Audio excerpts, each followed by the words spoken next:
Hello everyone, welcome to my video. সবাই কেমন আছো? আশা করি সবাই ভালোই আছো। তো ডিউটির দ্বিতীয় দিন, যদিও আমি প্রথম দিনই ডিউটিতে যাচ্ছিলাম। এই যে ভক্তনিবাস থেকে বেরিয়েছি আর আমি একাই যাচ্ছিলাম। আমার বেরোতে একটু লেট হয়ে গেছিল, তাই সবাই আমাকে ছেড়ে চলে গিয়েছে। তো একা একাই যাচ্ছিলাম, তাই পুরো রাস্তাটার ভিডিও করতে করতে যাচ্ছিলাম। পুরোটা তো দেখানো সম্ভব নয়, তাই ফাস্ট করে দিয়েছি। দেখো, ওখান থেকে বেশ অনেকটাই রাস্তা। যাচ্ছি তো যাচ্ছি, শেষ আর হচ্ছে না। যাই হোক, শেষমেশ পৌঁছালাম সেবাদল ক্যান্টিন এর কাছে।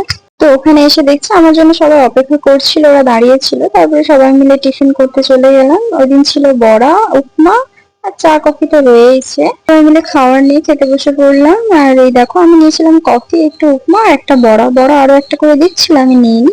তো সবাই মিলে গল্প করতে করতে খাওয়া সেরে চলে গেলাম হসপিটালের উদ্দেশ্যে। আমরা ভেতর রাস্তা দিয়ে যাচ্ছিলাম। এই যে রাস্তা, হসপিটালটা যে খুব কাছে তা নয়, এটা অনেকটা রাস্তা। তবে এই যে রাস্তাটা দিয়ে যাচ্ছি, এই রাস্তাটা আমার বেশ ভালো লাগে। এটা ভেতর রাস্তা, আর এই রাস্তা দিয়ে সবাইকে যেতে দেওয়া হয় না। আমরা যেহেতু সেবা দলের লোকজন ছিলাম, তাই আমাদের জন্য অ্যালাউ ছিল। আর এই দিক দিয়েই আমরা রোজ ডিউটিতে যাব।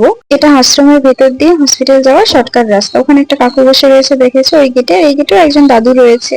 তো হসপিটালে ঢুকতেই প্রথমে এই শিরডি সাই বাবার মন্দিরটা পড়ে। এটা অন্য একটা গেট।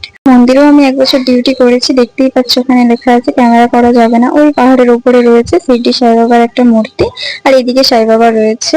এলাম হসপিটালে, যেদিকে আমাদের ডিউটি এইদিকে। এই দেখো, একজন দিদা হাই করে দিচ্ছে, আমাদের সাথেই রয়েছে ওই দিদাটা। আমাদের আসার আগে ডিউটি শুরু হয়ে গিয়েছে, তারা ডিউটি জয়েন করে নিয়েছে। আমরা এই এলাম, আমাদের রেজিস্ট্রেশন রুমে ছিল।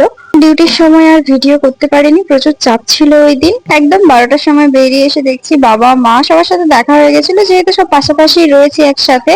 আর এদিকে দেখো, কাকু জেঠুগুলো গল্প করছে।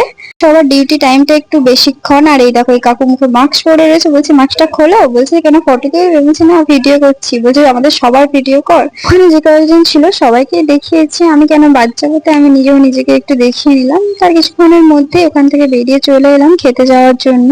আর এমনিতেই অনেকটা দেরি হয়ে গেছিল, কারণ আবারও আসতে বলেছিল 1:30টার সময়।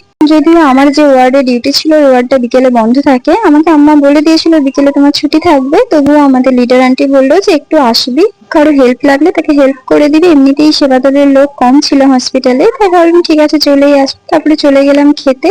যাওয়ার সময় দেখো, গণেশ গেটের কাছে সেই আজকেও স্কুলের বাচ্চাগুলো যাচ্ছে খাওয়ার জন্য।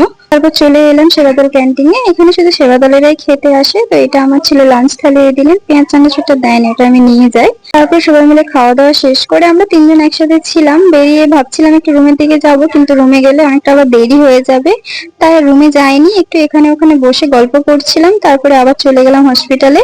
তো হসপিটালে এসে এটা ভেতরের দিকে আসছিলাম, কারণ তখনও আমাদের ওয়ার্ডটা খোলেনি। তারপর ওখানেই বসে কিছুক্ষণ সময় কাটাচ্ছিলাম। তারপর আমাদের ডিউটিতে চলে এসেছিলাম। বিকেলে খুব একটা চাপ থাকে না, তো কিছুক্ষণ পর নাস্তাটা এখানেই চলে আসে। সবাই নাস্তা খাওয়ার জন্য চলে এসেছে। আর এরকম একটা বাচ্চা, ও নিয়ে নিয়েছে। বড়াই দিচ্ছিল বিকেল বেলা, চা আর কফি তো থাকবেই। তো সবাই নাস্তা করে নিচ্ছিল। আর এই জেঠুটা এসে বলছে কি রে, ভিডিও করলে আমাকে দেখা। আমি বললাম ঠিক আছে, পরে দেখাচ্ছি।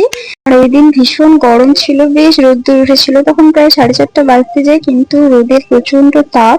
রোদের মধ্যে চা কফি খেতে আমার ভালো লাগছিল না, তাই আমি এর ভিডিও করছিলাম। তো তারপরে আমরা বেরিয়ে গেলাম আবারও রুমের দিকে। মা বললো তাড়াতাড়ি আয়, রুম চেঞ্জ হয়ে গেছে, সেরাদল বিল্ডিং এ চলে এসেছি আমরা। আর এটা অন্য একটা রাস্তা দিয়ে যাচ্ছিলাম। এখানে অনেক রাস্তা রয়েছে যাওয়ার জন্য, এটা শর্টকাট রাস্তা ধরে চলে গেলাম সেবাদল বিল্ডিং এ। মা সবকিছু রেখে ডিউটিতে চলে এসেছে। আমি যাচ্ছিলাম কিছু জিনিস গুছিয়ে রাখবো বলে। তো নিচে রুম পাইনি, আমরা দোতলায় ছিলাম। এই দেখো, অলরেডি তখন অনেক লোকজন চলে এসেছে বিল্ডিং এ। রুমের ভিডিও ক্লিপটা নেওয়া হয়নি, মনে ছিল না। তো তারপরে সন্ধ্যেবেলা আবারও খেতে চলে গেছিলাম। এই দেখো, এই জেঠিমাগুলোর সঙ্গে দেখা হয়েছে। আশেপাশের বিল্ডিং এ আসা থেকে জেঠিমাদের সাথে আর দেখাই হচ্ছিল না, আমরা সবাই একসাথেই এসেছি। আর এই দেখো, এটা হলো ফুড কার্ট। ওই দিনই আমাদেরকে ফুড কার্টটা দিয়েছিল। আর খেতে আসবো, লাইন থাকবে না, এটা তো হতেই পারে না। তো লাইন ছিল বেশ ভালোই। খাবার নিয়ে নিলাম। মেনুটা একই রকমই হয় প্রায়, তবে ভাত রুটি দুটোই থাকে রাত্রি বলে, তাই রুটি নিয়েছিলাম। তারপর বাইরের দিকে বেরিয়ে এলাম। বাইরে একটু কিছুক্ষণ বসেছিলাম, বাবা আর কাকুর সাথে কথা বলছিলাম। তারপর রুমে চলে এলাম। এই যে আমাদের রুম, এরকম হল রুমেই থাকতে দেওয়া হয়, বেশ মজা করেই থাকা হয় সবাই মিলে। তো ভিডিওটা এখন পর্যন্ত, ভালো লাগলে লাইক কমেন্ট শেয়ার করে দিও। চলো টাটা।